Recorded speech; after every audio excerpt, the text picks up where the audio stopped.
The year is 1667, and you are a pirate sailing the waters of the Caribbean. There is treasure to be had, but who will you trust?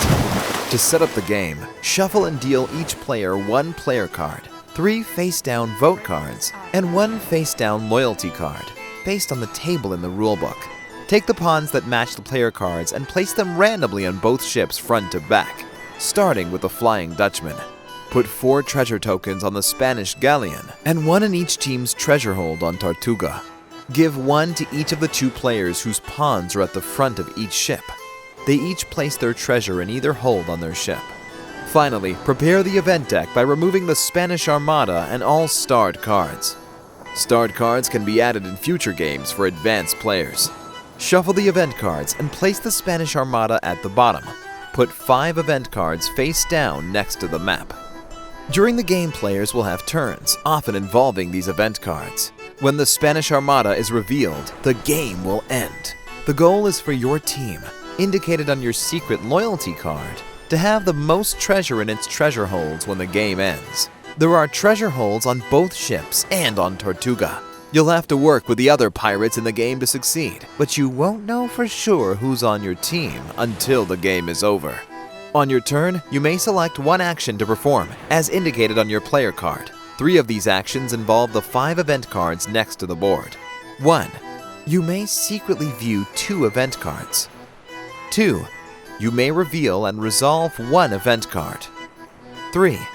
Or you may point to 2 event cards and force someone else to reveal one of them. Knowledge in this game is key, since revealing some event cards, such as the Black Spot, will hurt you and your team, and some, like the Letter of Mark, will help you. If you know the location of hurtful cards, you can avoid them, and instead force your enemies to reveal them and suffer the consequences. Other player actions available to you depend on your current position on your ship. The player at the front of a ship is that ship's captain. On their turn, captains can call for an attack as their action. If they do so, all players on their ship will put in 1 vote card, and 1 is added from the deck.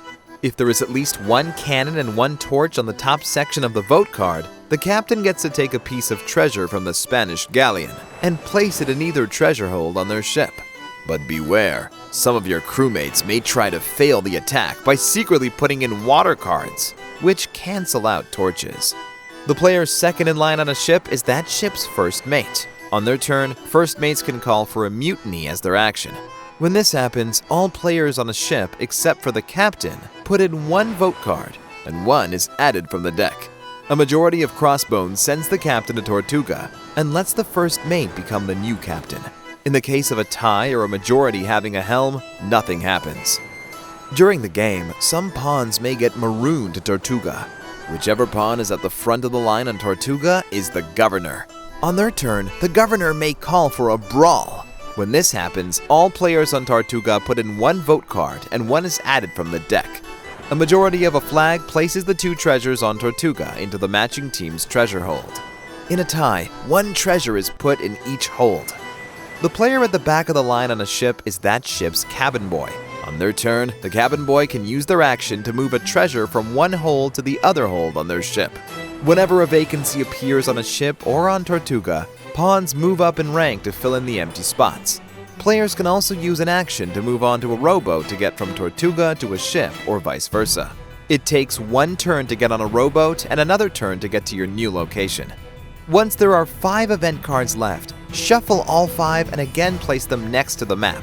The Spanish Armada will be one of these 5 cards. When the Spanish Armada is revealed, the game ends, and the team with the most treasure in their treasure holds wins.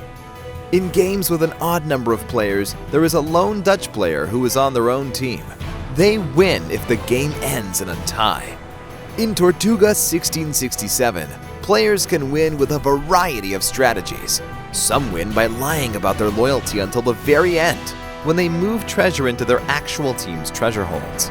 Some win by telling the truth the whole game and relying on the event cards to put them and their teammates in the right positions to win. Bon voyage, and watch out for pirates!